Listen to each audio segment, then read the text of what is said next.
Xbox Game Pass is about to get a significant price increase basically across the board, and a lot of the tiers will be losing access to day one games on Game Pass.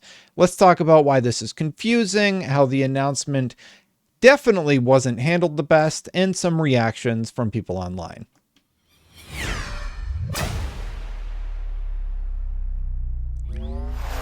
Now, first things first, a big shout out to Klobrille, who has sort of broken down the pricing structure changes in this awesome chart.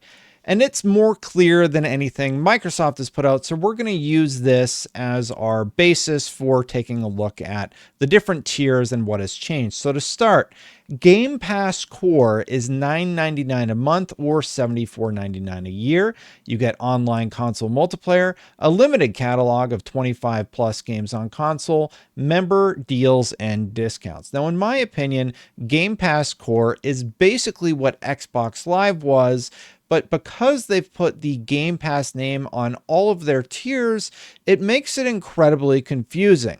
Why call something Game Pass Core if most of the benefits that you get with Game Pass, like a massive library of games that you can play at any time and day one releases, is not included?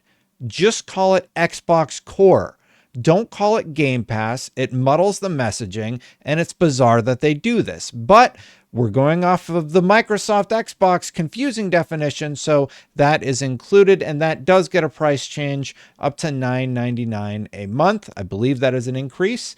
Game Pass Standard is $14.99 a month. Here's what you get with Game Pass Standard. You get online console multiplayer. You get limited catalog, 25 plus games on console. Member deals and discounts.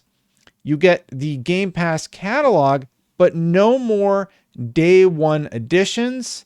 That will be added at a future date. So if you want to play games on the day that they release, then you do not get access to that in the Game Pass Standard tier, but you do get access to the library of games that have been included in the overall Game Pass library.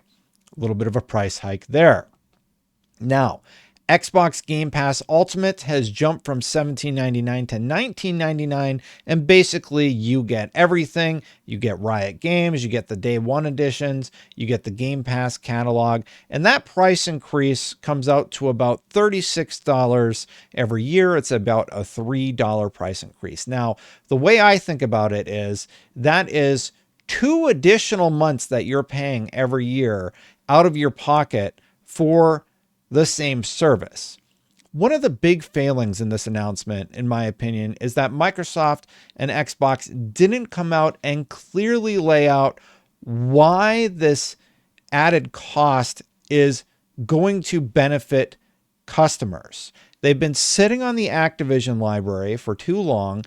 They've talked about Call of Duty, but there are a lot of other games in that catalog that a lot of people have been excited to see added to Game Pass. And you know what? Nothing has really happened with it. There was one thing teased over on Insider Gaming, the fact that Modern Warfare 3 is set to come to Xbox Game Pass this month. But this announcement feels rushed and unprepared because the explanation is just sloppy at best. The naming conventions are sloppy, in my opinion. Calling everything Game Pass doesn't really make sense, especially Core. It's not Game Pass. Game Pass is all about playing games day one and having access to that catalog. I'll give you Standard versus Ultimate. Ultimate, you get day one. Standard, you get the catalog, sure. But then you also have to add PC Game Pass into the mix. Obviously, on PC, you don't have to pay anything to play online. You don't have to pay anything. Oh, you don't even get access to the limited catalog of 25 plus games. So you don't get that. You get member deals and discounts. You get the Game Pass catalog of PC games, which is obviously fewer than what is on console. You get day one, you get the perks, and you get access to EA Play and Riot Games. I have to wonder if this strategy was supposed to be part of a larger Gamescom announcement, but it feels like every time Xbox has positive momentum, they just had an amazing showcase where they got us really hype about the games that are coming.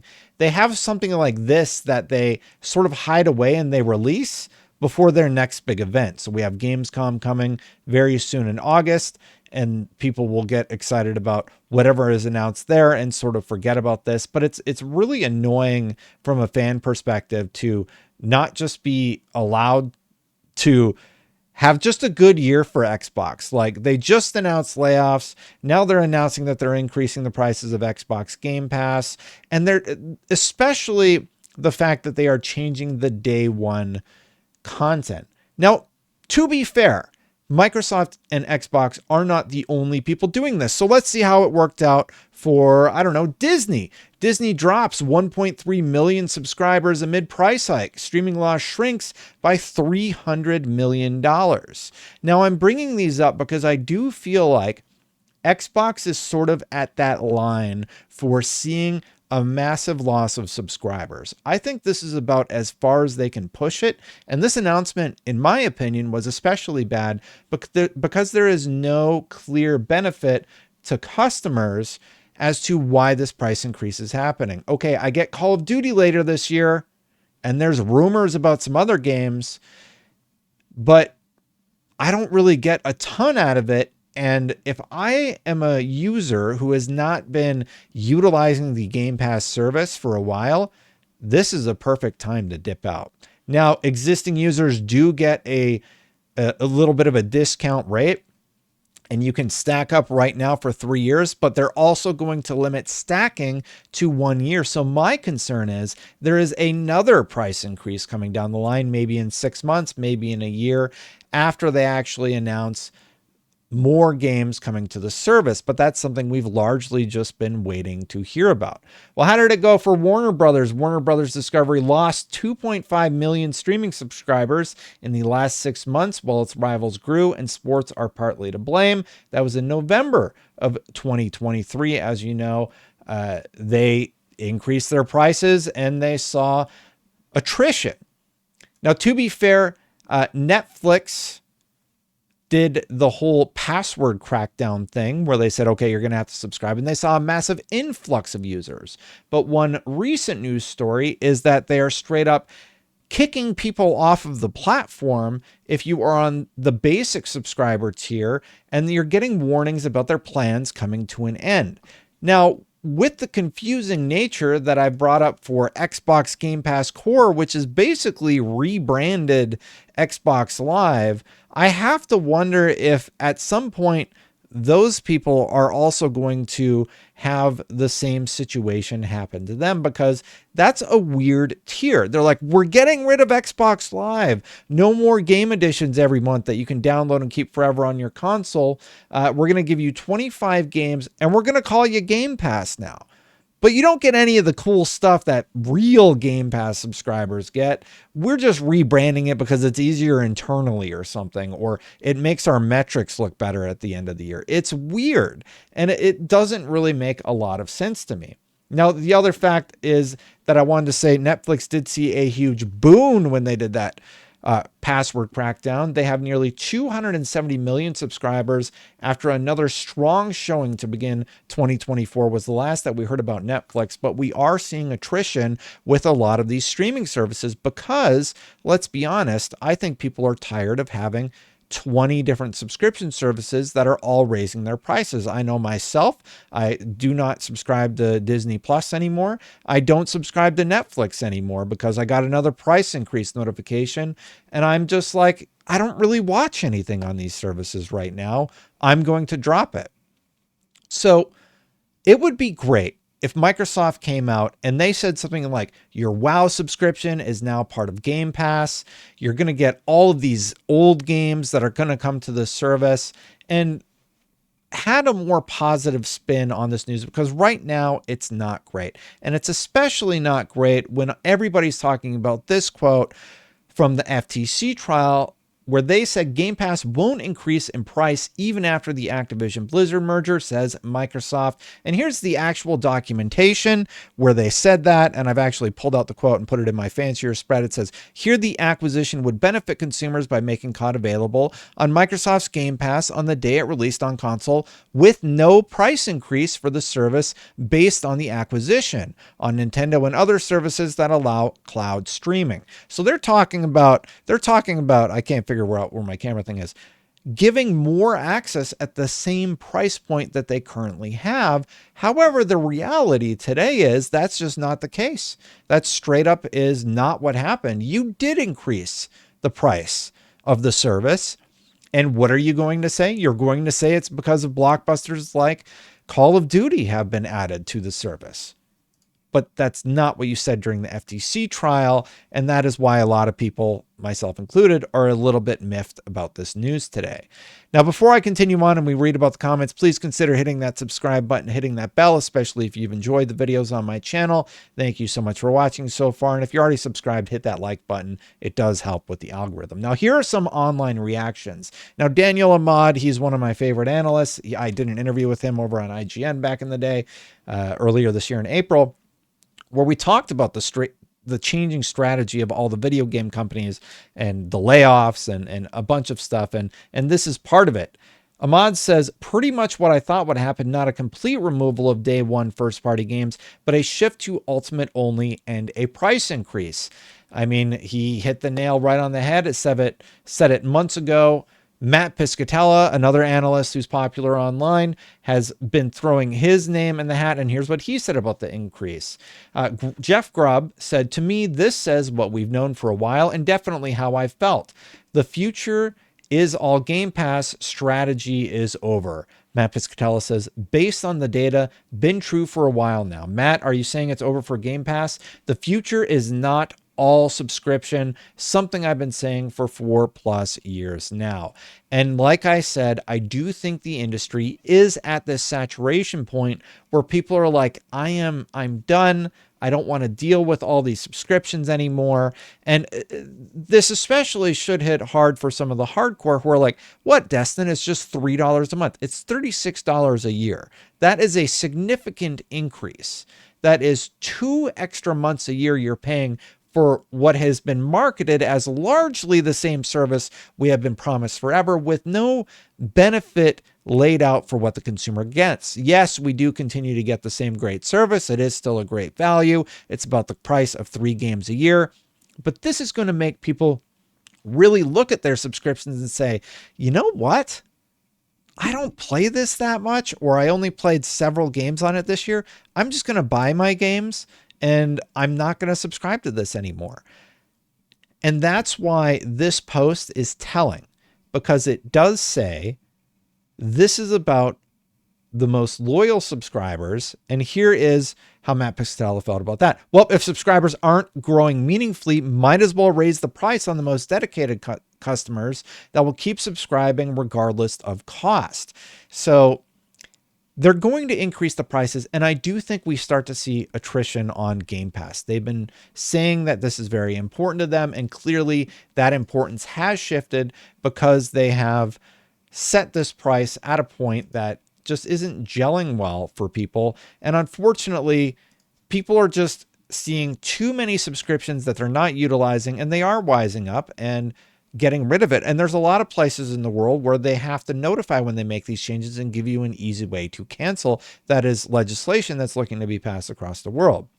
Here's what I said about it. I don't mean to use myself as a source, but real talk, in my opinion, Xbox is going to see a drop off in subs if they raise Game Pass prices again in the next 12 months. The new prices are charging you 2 extra months more, $36 a year for Ultimate. People are tired of subscriptions raising prices. The whole thing seems at a saturation point, and customers are feeling the squeeze and canceling. Xbox making this announcement without any outline of how it will be better for consumers is a mistake. This should have been a part of a larger announcement celebrating a bunch of additions coming across the board. There's rumors that Spyro and Crash are coming to Game Pass. That wasn't part of the announcement. We have Insider Gaming reporting that Modern Warfare 3 is coming to Game Pass. No announcement in the official capacity. Like, this could have been part of the Xbox podcast where they actually sit down and lay out a bunch of cool stuff that's coming. This could have been announced during Gamescom. But like, rumors start swirling, so you just throw this out there without any context. I just think it's the wrong move, in my opinion. Ethan Gatch, who I don't use him a lot on this channel. I like Ethan because he challenges my perception. He had a really interesting take I wanted to bring up here. What's really happening here, aside from the price increase, is that Game Pass is losing day one games. The rest is an overly complicated overhaul to obscure that fact. And he's kind of right. Most of the tiers are losing access to day one games. And I have to wonder if a lot of those people in the lower tier services are not loving that, to be honest. Especially the core branch is just, it's so bizarre to me. Why would you rebrand Xbox Live to Game Pass Core? It has to be to appease your shareholders so you can say, look how many Game Pass subscribers we have. I mean, PlayStation sort of did it with their rebrand a few years back, and I remember being critical of their price increases throughout the years, and it's no different with Xbox. I'm just going to shoot you straight right now. I never like it when any company makes you pay more without showing how that benefits you in the long run. And I think that is a problem here. Art, longtime Game Pass fan, responded to my post, said, yeah, I basically supported this subscription since it released, but I'm considering canceling at this point. I don't feel we are getting any real increase in value, yet the price increase feels pretty substantial overall to me. It is very substantial. This is a big price point during a year when everybody is feeling the squeeze. I don't think anybody's doing overly well financially this year, especially given the state of the economy across the world and all the world events that are happening currently. Everybody's kind of looking at their budgets, I imagine, and saying, well, can we cut anything out? Game Pass is going to be at the top of that list for a lot of people. Matt Piscatella responding to Brian Altano. I work with Brian Altano. He's great. Gee, I wonder why video game subscription services aren't growing. They all make so much sense. And he outlined like the bizarre official verbiage and graphics that were posted on PlayStation and Xbox. And Mitch Dyer said 2 different Xbox console types with 5 different subscription options. Wow, nothing says entertainment like doing calculus to see which one gouges me the least. Yeah, it's just complicated and convoluted, and it's just unfortunate. And I do think they see attrition because of this. Pro tip from the Fox over here. He says, load up now while you can. It's still allowing 36 months in stacks. That changed to 13 months in September is a whole situation, and it kind of stinks. And you can, he recommends CD keys, $31.99 a month. That means you're paying, what is it, $120 something a year at $31.99 for 3 months. So you can save yourself a little bit of money if you want to stack up now and continue using the service, or just, let it lapse. Now, one argument I've seen is like, the subscription service doesn't make any money. And I want to go back to Matt Piscatella because obviously that has not been the case.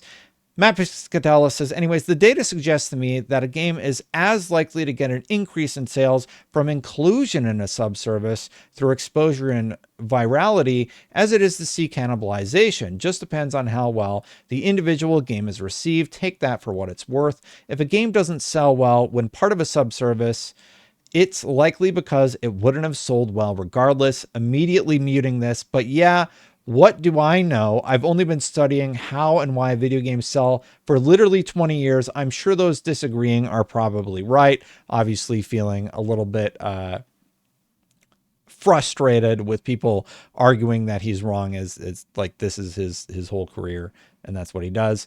He continues on, do you have an example to back up your theory? Because we have yet to see that all play out. Sea of Thieves, Forza Horizon 5 are 2 that immediately jump to mind.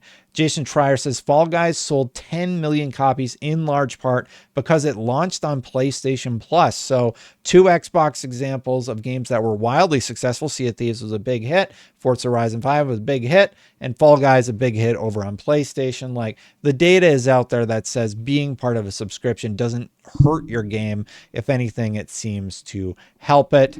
And that's the long and the short of everybody's reaction to this story. Hey, if you like this content, do consider hitting that subscribe button.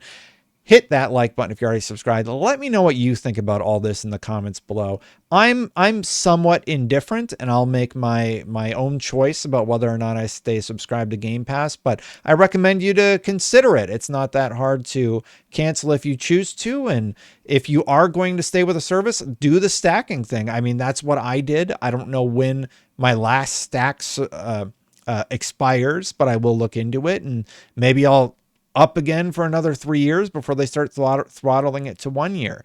What's that point where you're going to bail on any of these subscription services, PlayStation Plus, Max, anything? Because as you know, we're all paying a little bit here and there, and that little bit does add up over time. Let me know. A huge shout out to all the members for supporting my channel. I greatly appreciate all of you. Thanks for watching. I'm going to post this one early because I am a little bit late to the news, so members got to see it early. If you want to become a member, hit that join button. I'm going to get out of here. It's late. I'll see you for the next one. Bye for now, everybody.